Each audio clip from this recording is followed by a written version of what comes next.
Hi yes, welcome to universal talkies. నేను మీ అప్పాజీ.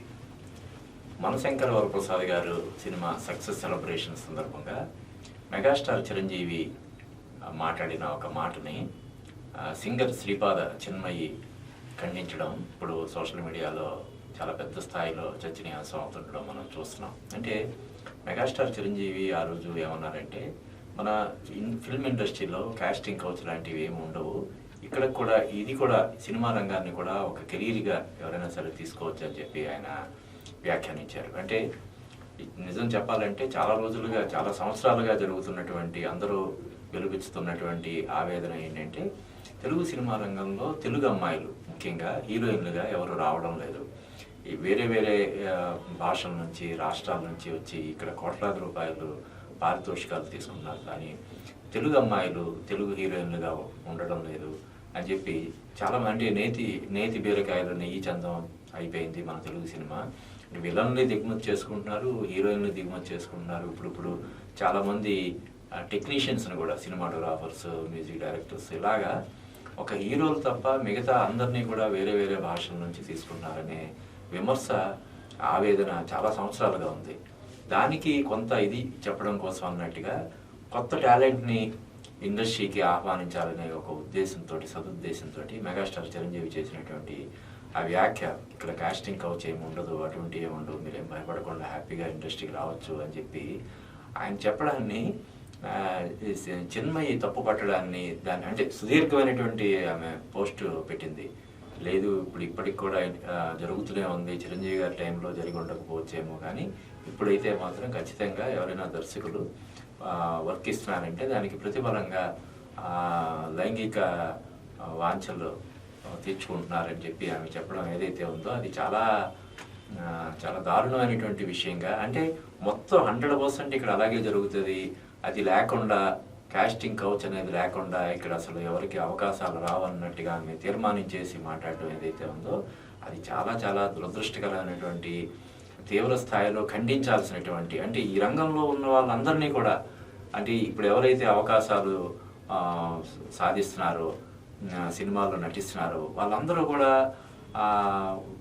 ఇలాగా అంటే అలా కాంప్రమైజ్ అయితేనే వాళ్ళందరికీ అవకాశాలు వస్తాయన్నట్టుగా మాట్లాడడం, నిజానికి ఆమె ఏం సాధించాలనుకుంటుంది, ఏం చెప్పాలనుకుంటున్న దాని మీద కూడా క్లారిటీ లేకుండా ఆమె, అంటే అంతకుముందు వరకు ఆమె చేసిన మీటూ అని చేసిన ఆమె పోరాటానికి మద్దతు తెలిపిన వాళ్ళు కూడా ఇప్పుడు ఆమె వ్యాఖ్యల్ని సమర్థించలేనటువంటి ఇది ఉంది. అంటే మిగతా ఈ సాఫ్ట్వేర్లో కావచ్చు, మరో దాంట్లో కావచ్చు, అన్నిట్లో ఎలాగైతే ఉంటాయో అలాగే సినిమా రంగంలో కూడా కొంచెం ఏమైనా ఉంటాయేమో, లేకపోతే ఇది గ్లామర్ కాబట్టి కొంచెం దాన్ని ఎక్కువగా ప్రొజెక్ట్ అవ్వడం అది జరుగుతుందేమో, కానీ ఈ రంగం కూడా కెరీర్గా తీసుకోవచ్చు అని చెప్పి అందరూ చెప్పేదాన్ని ఆమె ఖండిస్తూ, అది కూడా ఒక మెగాస్టార్ చిరంజీవి లాంటి ఒక లెజెండ్, ఇప్పుడు ఇండస్ట్రీకి ఆయన ఒక లెజెండ్ లాగా ఉన్నటువంటి ఒక వ్యక్తి ఆయన చేసినటువంటి వ్యాఖ్యల్ని పనిగట్టుకొని తప్పు పట్టడం అంటే, పైగా ఆయన ఈ టాపిక్ గురించి ఆయన ప్రత్యేకించి మాట్లాడి ఉంటే పోనీ అది వేరే విషయం, ఆయన మాట్లాడిన సందర్భం వేరు. అందులో భాగంగా ఈ మనశంకర వరప్రసాద్ సక్సెస్ సెలబ్రేషన్స్లో భాగంగా ఆయన మాట్లాడుతూ క్యాజువల్గా ఈ ఇండస్ట్రీకి ఎవరైనా రావచ్చు, ప్రతిభ ఉంటే, టాలెంట్ ఉన్న వాళ్ళు ఎవరైనా సరే ఈ రంగంలోకి వచ్చి సక్సెస్ అవ్వచ్చు అని చెప్పి ఆయన చెప్పిన దానికి పూర్తి విరుద్ధంగా ఆమె లేదు ఇక్కడ 100% అలా జరుగుతుంది అని చెప్పి ఆమె చెప్పడం ఏదైతే ఉందో అది మాత్రం చాలా దారుణమైనటువంటి విషయం. అంటే నిజానికి మహిళా సంఘాలు కానీ, పరిశ్రమ వర్గాలు కానీ, పరిశ్రమలో ఉన్న ఇప్పుడు మా కానీ, డైరెక్టర్స్ అసోసియేషన్ కానీ, వీళ్ళందరూ కూడా ఈ వ్యాఖ్యల మీద చర్యలు తీసుకోవాల్సినటువంటి అవసరం ఉందని నేను భావిస్తున్నాను.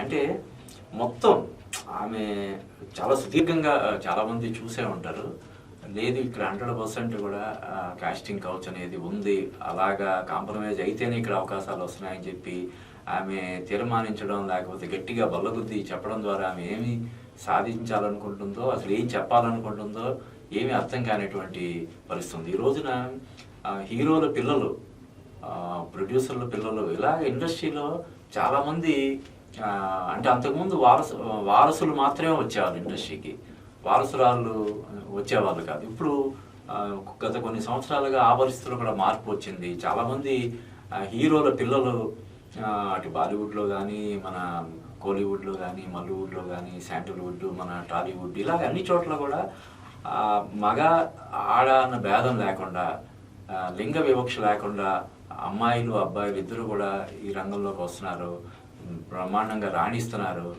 అటువంటిది ఈమె ఇటువంటి వ్యాఖ్య చేయడం అనేది మాత్రం ఖచ్చితంగా ఘోరమైనటువంటి విషయంగా చూడాలి. ముఖ్యంగా వాళ్ళ హస్బెండ్ కూడా డైరెక్టర్గా ఉన్నాడు. మరి ఆయన ఇప్పటికీ ఒక 3-4 సినిమాలు చేసినట్టున్నాడు రాహుల్ రవీంద్ర. మొన్న రష్మికతో చేసినటువంటి సినిమా కొన్ని విమర్శలు వచ్చినా కూడా, భిన్నాభిప్రాయాలు వ్యక్తమైనా కూడా ఆ సినిమా మంచి విజయమే సాధించిందని చెప్పి మనకు తెలుస్తుంది. మరి తను కూడా అలాగా తన సినిమాల్లో అమ్మాయిలకు అవకాశాలు ఇచ్చేటప్పుడు తను కూడా అదే పద్ధతి అనుసరిస్తాడా? ఏదైతే తన భార్య చిన్మయి చెప్పిందో దాన్నే అతను కూడా చేస్తాడు. ఒక మగాడిగా తన సినిమాలో అవకాశాలు ఇచ్చిన అమ్మాయిల పట్ల అతను కూడా అదే విధంగా వ్యవహరిస్తాడు అనేది కూడా ఇప్పుడు పెద్ద ఎత్తున అందరూ కూడా దాని గురించి మాట్లాడుతూ ఉన్నారు. ఏదైనా చిన్మయి చేసినట్టు అంటే తను వేరే ఉద్దేశంతో ఏమైనా చేసిందేమో, లేదంటే ఒక అంటే చిరంజీవి గారు చేసిన వ్యాఖ్యనే అసలు ఖండించాలనుకోవడం, దానికి విరుద్ధంగా మాట్లాడాలనుకోవడమే ఒక రకమైనటువంటి ఇదిగా మనం చూడాలి.